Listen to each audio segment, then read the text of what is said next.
Hello மக்களே, எல்லாருக்கும் வணக்கம். இன்றைக்கி நம்ம வீடியோவில் பார்க்க போகிற ரெசிபி இடியாப்பம். இது ரொம்ப ஒரு பாரம்பரியமான டிஷ்ஷுன்னு சொல்லலாம். ஸோ நீங்கள் ஒரு பிகினராக இருந்தீங்கன்னா இந்த வீடியோ உங்களுக்கு ரொம்ப ஹெல்ப்ஃபுல்லாக இருக்கும். இது ரொம்ப சாஃப்டாக டேஸ்ட்டாக எப்படி பண்ணலாம் அப்படிங்கிறத வீடியோக்குள்ளே போய் பார்க்கலாம். ஓகே, இதுக்கு ஃபர்ஸ்ட்டு ஸ்டெப்பாக ஒரு பாத்திரத்தில் 2 கப் அளவு தண்ணி வச்சு நல்லா ஹீட் பண்ணுங்கள். அதுக்கு முன்னாடி நம்ம மாவு ரெடி பண்ணிடலாம். நான் பச்சரிசி மாவு ஒரு 2 கப் எடுத்திருக்கேன். ஸோ இப்போ அதுக்கு தேவையான அளவு உப்பு சேர்த்துக்கோங்க. உப்பு சேர்த்துட்டு நல்லா மிக்ஸ் பண்ணிடுங்க.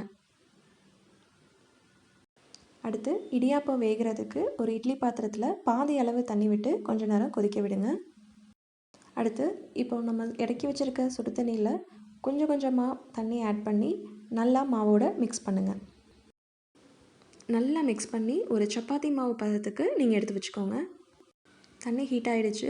இப்போ நம்ம இட்லி பாத்திரத்தில் இடியாப்பத்தை பிழிய ஆரம்பிச்சிடலாம். இந்த இடியாப்பத்தை நீங்கள் எந்த அச்சில் வேணால் பிழியலாம். உங்களுக்கு எது கம்ஃபர்டபுளோ அதில் யூஸ் பண்ணிக்கலாம். இதில் கட்ட அச்சு, சில்வர் அச்சு, பித்தளை அச்சுன்னு நிறையா இருக்குது. ஸோ உங்களோட கம்ஃபர்டபுளுக்கு ஏற்ற மாதிரி நீங்கள் எது வேணால் யூஸ் பண்ணிக்கலாம். நீங்கள் பிகினராக இருந்தீங்கன்னா இந்த கட்டச்சு ரொம்ப ஈஸியாக வரும்.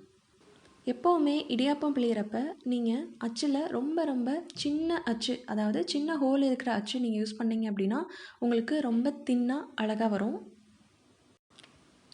இது பாக்கெட் மாவில் ஹோம்மேடு இடியாப்ப மாவு. உங்களுக்கு இந்த ரெசிபி வேணும்னா சொல்லுங்கள், நான் நெக்ஸ்ட் வீடியோவில் உங்களுக்கு அப்லோட் பண்ணுறேன். இப்போது தண்ணி நல்லா கொதிச்சிச்சு. இந்த ஸ்டேஜில் நம்ம இடியாப்பத்தை வச்சு ஒரு 5 நிமிஷம் கழித்து நம்ம எடுத்துடலாம். 5 நிமிஷத்துக்கு அப்புறம் இறக்குனதுக்கப்புறம் ரொம்ப சாஃப்டாக நம்மளோட துணியில் ஒட்டாமல் அழகான இடியாப்பம் நமக்கு வந்துடும். ஸோ சூப்பராக இடியாப்பம் ரெடி ஆயிடுச்சு. நீங்களும் உங்கள் வீட்டில் ட்ரை பண்ணி பாருங்கள். இதே மாதிரி வேறு ஒரு ரெசிபியோட நெக்ஸ்ட் வீடியோவில் உங்களை மீட் பண்ணுறேன். டாடா.